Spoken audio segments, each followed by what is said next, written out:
Hi everyone, it's Trina, and the video before last I was going over a prophecy from a child, and there was a little bit more to it, and I wanted to just finish and give you the very end of it because it was written in a different book. I've had to rewrite it because it's kind of hard to read, so it's being translated into another form at the moment. So this was the part of it that was the ending of it.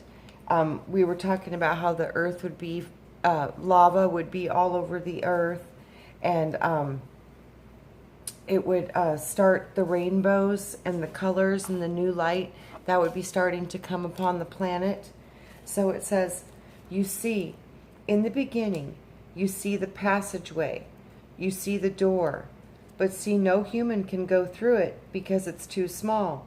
So we have the rats, and they go through the passageways. They open it up, and they open up the one passageway. One passageway should not be opened by any sort of human. The only one that can open it is the rats.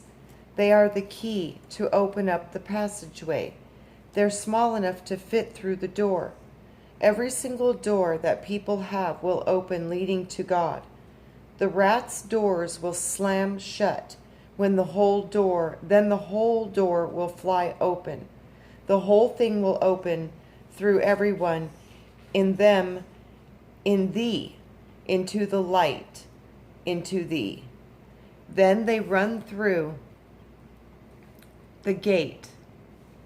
It talks about the Bible and the depression, and that the depression of rain and the depression will release the rainbows. The rainbows will fill the sky. The colors are here. All you have to do is look at me here. B is the Bible, and thee is the colors of the ark. The colors of the ark are the fish of Jonah. In Jonah, everything happens for a reason. Within God, within thee. In thee is the code of power, the power of fire. Through prayer, see the fire. See it coming out through their heads. And she points at a picture in the Bible where there's fire coming out. It was like the Pentecost. And she was showing me the pictures of the fire coming out of their crown chakras and out of their mouth in like speaking tongues. But the tongues that they were speaking didn't matter what language you spoke. They would speak to you in your original language, and you understood every single word they said. So the fire would come out of their mouths and out of their heads. They are the channels of fire. The tunnels of fire. When you praise God, it will burn Satan. Burn, burn, burn. All these are burning Satan. Burn, burn, burn. He will burn into a heart, and he will become a loving soul. Then things started to change, and everything started to get better. God, then it's talked about when Jesus was performing the healings and making people walk, and that people's auras would begin to change colors, and they would be from white to red, orange to yellow to green to blue to purple. So it said, look at the new colors.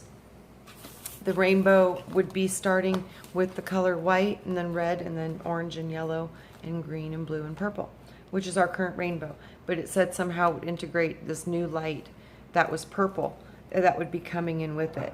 She points to a door, and it's a black door in a picture of a scene in the Bible, and there's a little door, and then there's a bigger door, and it's like just darkness in it, and then there's this little tiny door, and she goes, that door is the darkness, that's the devil, that's the darkness. She's like, Jesus is yellow, yellow is joy, joy is him, he is happiness, and Jesus is yellow and happy, and you can never change that. That will never change. Orange and yellow make red or amber. Connect the yellow and the orange rays. Fire and love. Connection. Fire and love makes balance. And then she was doing like a smiley, like a bridge, like a smiley face. And then harmony sets in the throne. We may make the red to combine it with the blue. That's when our purple will be shining through. That's when we have victory. We need to make the color wheel, the energy of color sections in a wheel. And when she said that, I don't know why, but I see like Santos Bonici's astrological wheel when I look at that. That's what I see. So, and then she also talked about that there would be a song, a resonance, a sound that would start coming from the children who were working with the new light and the rainbows. And then that's about the end of it. That is, I think, all of it. And then again, this was the symbol that I saw. And then the divine of central well-being. Venus realized. Venus realized. Two paths, but each one goes to God. Yeah, tree of life. Remember and branch up. The branches are the light, the roots of God. God's roots come from God, a foundation. And I think that's it. So I wanted to give you guys the rest of that. And that the end of it was that she was saying that through our prayers and through our belief in ourselves and through our own powers and our activating our own superhuman powers, because she was saying that that's the God, the light of God within you, and through believing in yourself and activating your own superpowers, you get this light activating inside of you, which does give you truly superhuman powers. That was, how she was explaining it. She was like, that's why you can still know God, because you still activate and believe in God, because it activates inside of you through light. And then, she's talking about this new light coming in, the new purple light, and that it would be when we could blend our yellow and our orange. And when she says blend the yellow and the orange, to me, that's chakras. So that would be the solar plexus and the sacral. So the sacral house and the solar plexus uniting, making, in essence, that would turn the entire bottom chakra red. So then you would be into a red system below, and then above, of course, you have green and blue and purple. So that means that you're supposed to maybe blend the purple with the green, or the purple with the blue.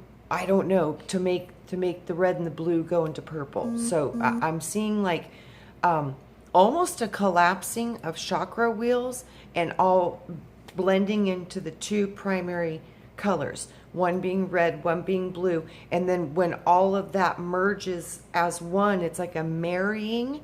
Once that marrying takes place within the body, which is, the mind, it's the soul and the spirit, the dance between matter and spirit, physicality and spirituality. It's that whole duality thing. When you blend these things and merge these things, it activates energies inside of you. And I think right now, all of these different chakras and attributes, they have a very powerful effect on us. And I think the merging and blending of integrating all of these things within your being is kind of like losing the separation and the division. It's about a blending. And through this blending is how we get to higher light and higher vibration, because you're no longer judging, you're no longer condemning, you're no longer fighting all this stuff. You're allowing it all, accepting it all, processing it all, dealing with the darkness, embracing the light. It's a fullness, and through that fullness there's an integration and a blending, and through that we integrate and bring new information and new light into this planet. And with that, somehow I think we affect the God of this world through love. And by our vibration raising, I think somehow it affects the energies of the entire construct, which would affect the God of this world. So if the God of this world, we know it has been known to do some pretty wicked things, like, killing lots of people, so forth and so on. So if that really was the God of this construct, this Yahweh, feathered serpent, whatever you want to call it, any of the gods of this world, any of these so-called gods, what if the true goal for being here was to heal the God of the world by helping to end the separation and healing it with unity? And that would be unity within our own minds and healing the own separations that we have within our own construct, and that would in essence heal the entire construct. Because turning Satan into the greatest source of love, that's an amazing thing to hear from a child. And the only thing that can go through my mind on that is, what could that mean? How could we turn Satan into love? So this is, to me, Satan is the accuser in your own mind. It's the the ego. It's the self-talk. It's the ability for entities to get into your auric field and start sending negative thoughts into your head. All of these things would be the Satans of this world. So those things, the more we're becoming aware of these things, the more you know how to handle them and fix them and clear your field. So with all of this healing that we're doing, this might be what she was talking about, was that Satan would be turned into the greatest source of love in the universe ever known. Because if we got rid of all the darkness inside of our own minds and our own world, it would literally transform all the Satan. It would be gone because it would be healed through us. So I thought this was just a powerful message. It talked about diving into a black hole. It talked about 3 days of darkness, and 3 days of darkness has been talked about a lot. So, but the 3 days of darkness, it was going through, it sounds to me like we might be going through a black hole. So if we're going into a black hole, that means we would be coming out on another reality, probably almost identical to this, unless it was a completely new position and it was completely vibrating at a different level. But I saw after 3 days of darkness that the world was restored, and it literally was in a new vibration, and everything had light emanating out from it. So it was the most amazing thing I'd ever experienced. So that was a different vision that I had when I was a 10-year-old child. So kind of interesting that I got gnosis about 3 days of darkness and the world popping, and then the Lord made a new one. Well, not the Lord, actually Creator, because the Lord was with me, but Creator was behind us, and it was massively huge. And he could hold the earth in his hand like it was a golf ball. So he popped the earth, and I thought he killed it. But he wasn't killing it, and he laughed, and he was like, my child, if I created it, do you not think that I could care for it? And he, brought back a brand new earth after it was gone. It was like black, dark, gone, just disappeared. And then he just went, whew, and he brought back a new one in his hand, and it was, but this one was shining. It had light coming out of it.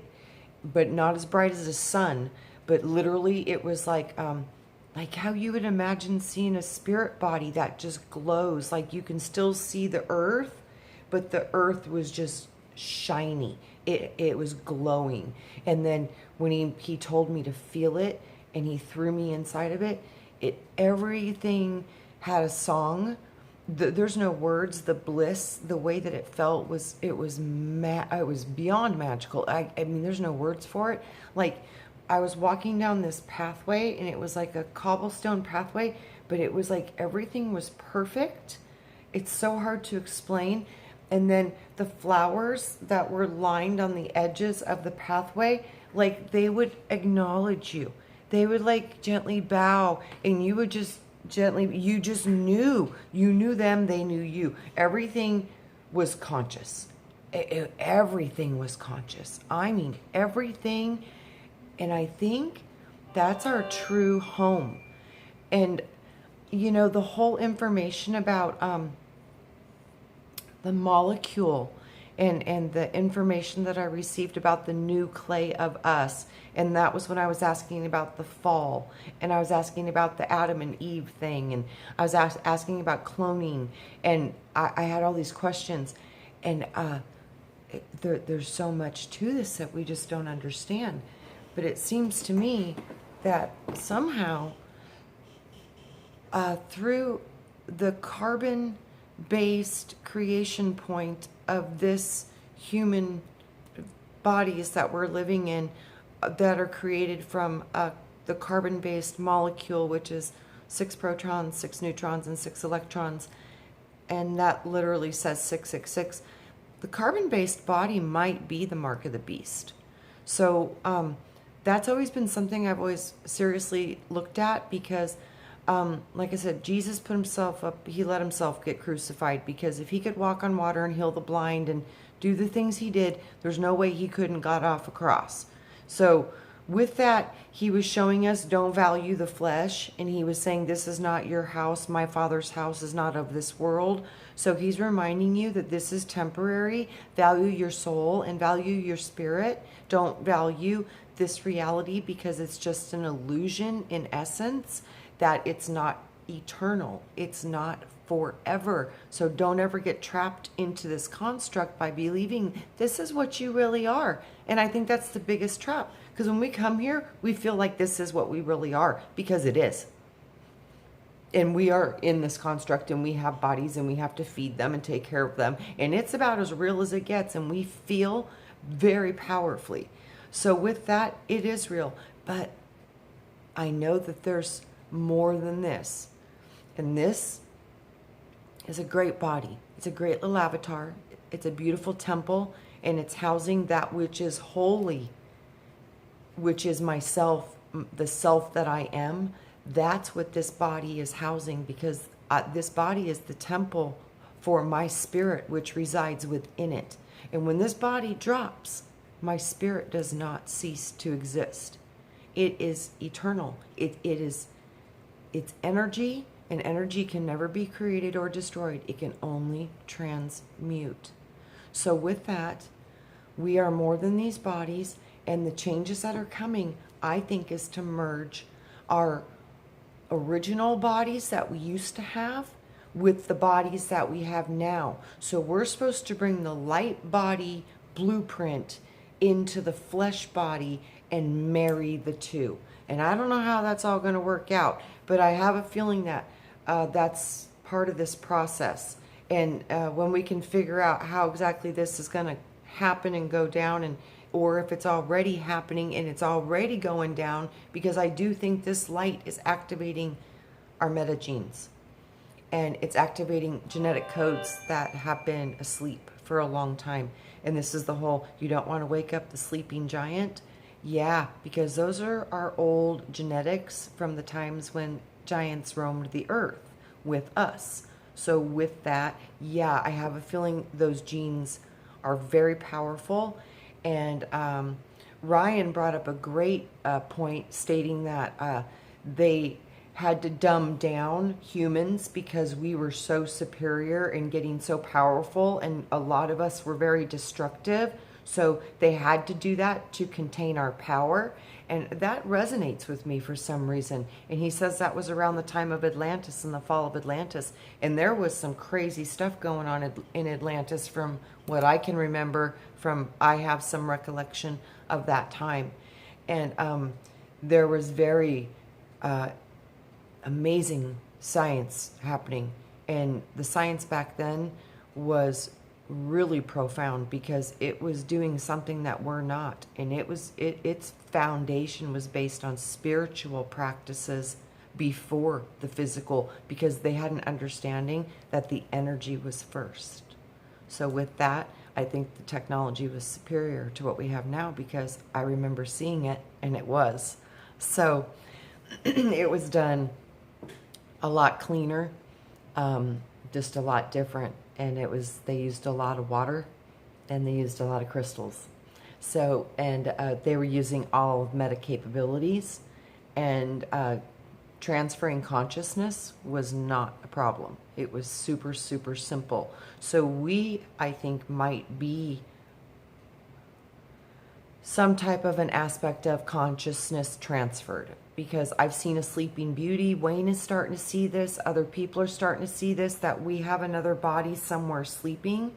And that would make sense in this construct because it's all reflective and it's copies of the original. So that would make sense, because if this is the copy, which I know it is, this is the copy of the original, where is the original? And are they sleeping? Is it in an identical dimension across from this one, close to? Where is it? Where is our Sleeping Beauties? Because everything in this construct has a twin, just like the serpents, the caduceus, everything. We have 2 hemispheres in the brain. We have 2 hands, 2 feet, 2 lungs. It's 2 eyes. It's 2 nostrils. It's crazy. 2 ears. All of our senses. It's amazing. We are 2. So we are twinned. We are 11. We are elves. We are selves. So where is your other self? I know we have a twin self. So this is something I've been trying to figure out for a while. And I saw my Sleeping Beauty once, and that was mind-blowing. And then I saw myself getting cut out of a serpent, and I was asleep in that as well. So I've seen this a couple different ways. And I have a feeling there's something to it, because I don't know why it would have come into my consciousness unless there had something for truth, because I had no consciousness of this before I had these visions, and it was quite shocking to me, and it was not at all what I expected. And then when I went to the consciousness of the feathered serpent, the oddest thing was its consciousness felt like ours. Like it has the same reality. It was amazing, and it would make sense with the whole, many spirits, one soul, because it felt like this thing was us. Like we are it, and it is us, and it literally has the same mental construct as we did. So to me, that was kind of crazy. I was not expecting that. So the gods of this world might be the biggest soul trap ever to be. But the Bible says, I will send you a deception that is so great that even my elect will be deceived. So that couldn't be any bigger. If that was, that's a pretty big deception, that all the religion and all the worship and everything they have you doing here in this world is worshiping false idols and gods of a copycat imitation of the real.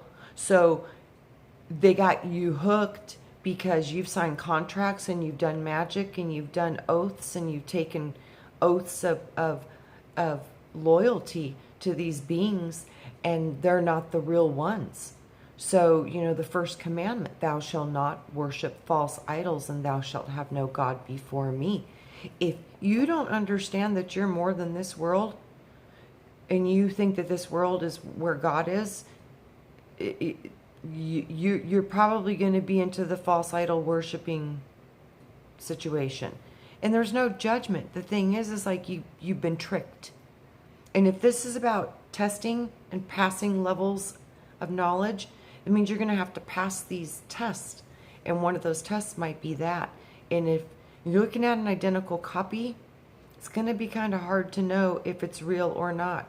So this is where it's going to require your discernment, which is going to come through your feeling centers, your guts, your moral codes, your gut reflexes. That's the only part of you that's going to know, because your brain and your eyes and everything you can, these things feel like the real thing.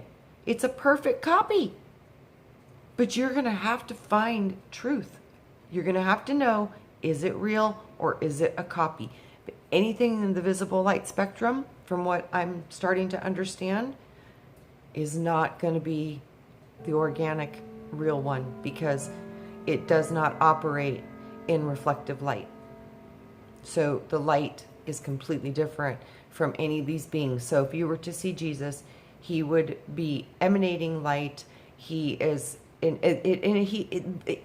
he couldn't get to this dimension. That's why this is what I understand about this Jesus person. Okay, I think the Jesus person totally did exist on this planet, and I think that they have hidden this so profoundly.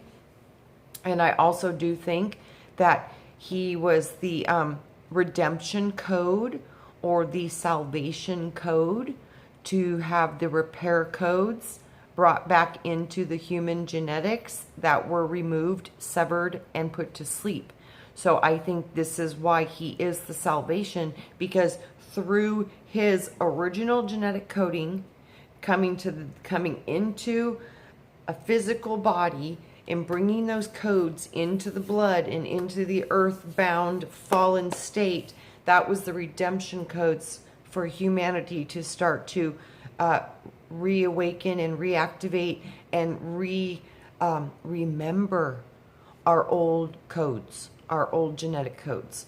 So I think this was the main reason that this being was brought down from an ascended place into a descended state, was to bring in the repair codes for DNA. Whether his name was Jesus, I don't think so. I don't think that was possible. But he's this being, this entity who is my spirit guide my whole life.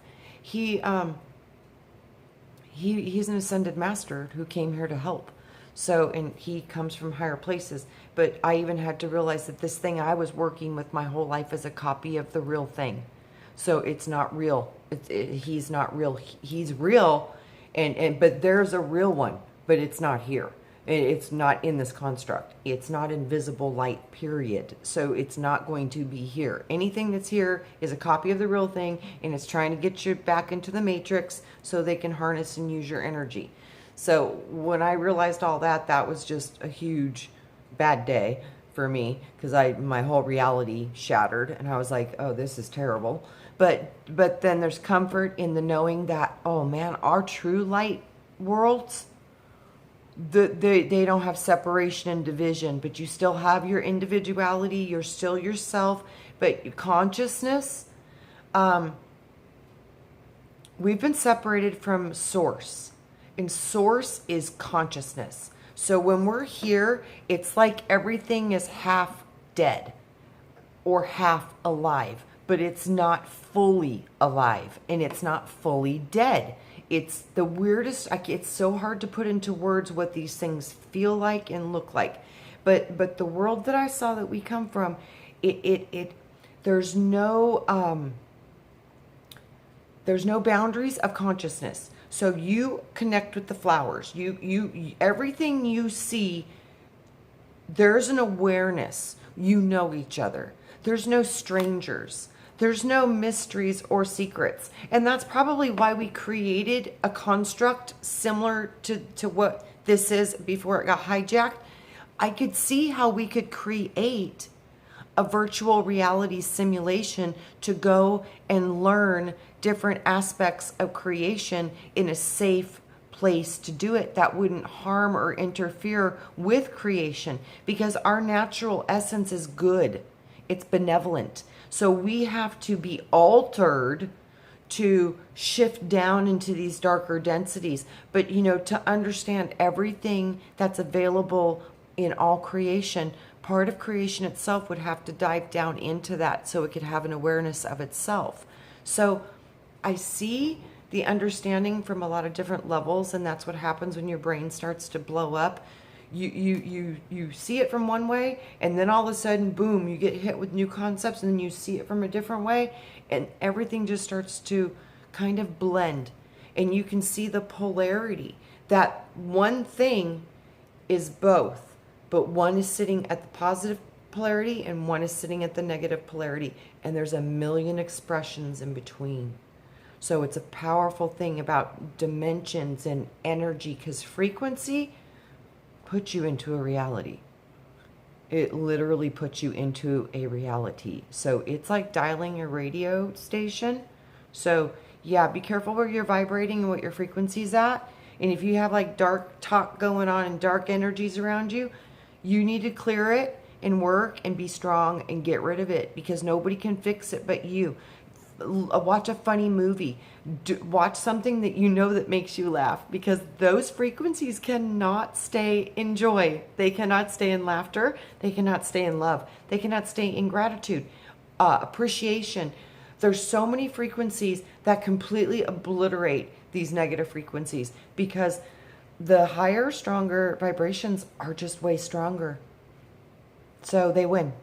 So it's kind of that simple, although it's also that difficult, because our mind is so used to running its tape recorder from our past that that's the key to life, is trying to stay present in the now moment, because the subconscious mind, which is operating 95% of our function, is the tape recorder part. And that's the part that you know how to eat, walk, drive.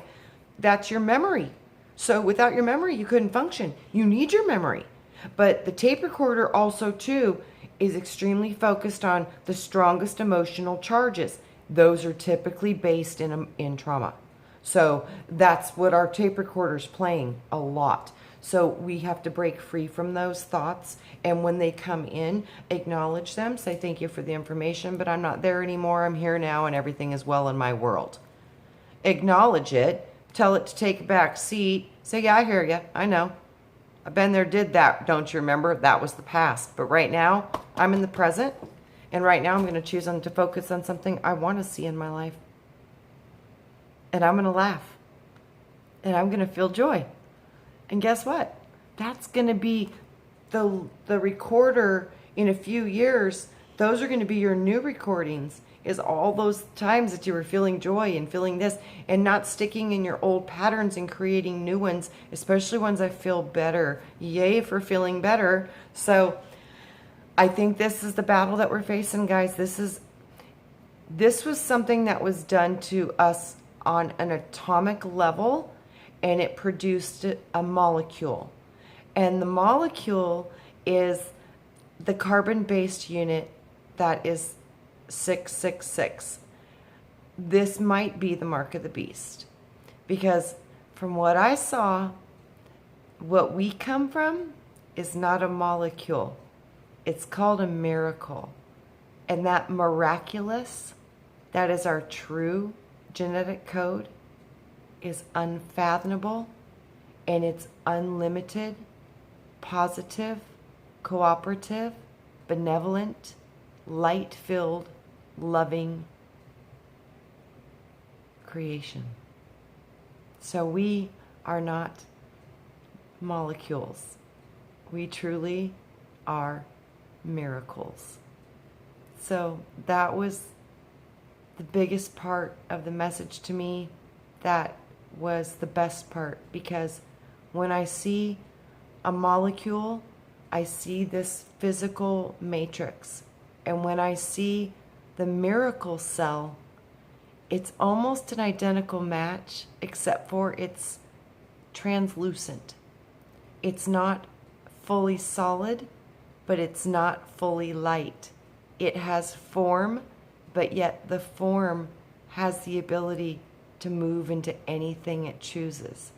It's fluid, it's filled with motion and rest, and inspiration comes from the pause, the stillness. And then in the motion is the action and the creation. It's a beautiful dance, a beautiful flow, and it's all perfectly balanced. So remember, you're more than your flesh. You're not a molecule, you're a miracle. And we came into a molecular structure to save the souls of all of the miracles that are on this planet right now, because many of the souls are lost or sleeping. But also understand too, many of the souls are going to stay lost and sleeping. And I also saw part of this separation would be the transpersonal human versus the organic human. And both paths are honored, and both paths eventually will return to God. Just the organic human will be returning home much sooner than the transpersonal human, they will be trapped into the matrix, I believe, for at minimum another 26,000 years before they get to rest. So it'll be a long journey, but they all will get to go home too. So we all got to go different ways and do our different things, and all of it is supposed to be experienced. I really believe that. So it's okay. Any way you decide to go and anything you decide to do, as long as you're not harming other people or other beings, then express freely and do your passion and do your vision and do what you believe you came here to experience and be, just as long as it doesn't harm others. And to be what you want to be, you don't have to harm or take or steal blood, energy, mental capabilities, or any of those things from other human beings. So as long as you're not stealing from others to sustain your own needs, I think pretty much other than that, it's pretty much do what you want, but just don't hurt others. Because I think that's the only thing we need to remember, is anything that hurts one hurts the whole. So it's time for us to come together and start really loving each other so we can start healing each other and turn these molecules into miracles. And I saw, we came here to be like Jesus. If we're walking on water, raising the dead, and healing things, that's kind of the miracle cell. And apparently, there are people in this world that have been able to access this type of a vibration.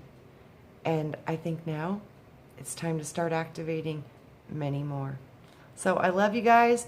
That was more the prophecy, and that was where it took me, was into cellular, and the light, the purple light, would be changing our codes and our genetics, and for somehow it was waking up ancient things that are original to us as humans, and not even human. The true word, I think, would be mankind. So the original mankind blueprints. And I hope this all happens, and I hope I'm around to see it happen, because it's literally like a miracle was what I saw. It was like the earth popped, it went dark, and when it came back, it was all new light. And it was like, it's a miracle. And it literally was like, it's a miracle, a placebo effect, a spontaneous healing. And everything was aware. And it was like a rebirth. And the light and the bliss and the joy and the peace and the love, there aren't words, because we've never been able to feel that in this construct. The feeling was literally heaven on earth. So time to maybe break out of the molecule and get back into the miracle. I love you guys. I'll talk to you soon, and have a great weekend. Bye-bye.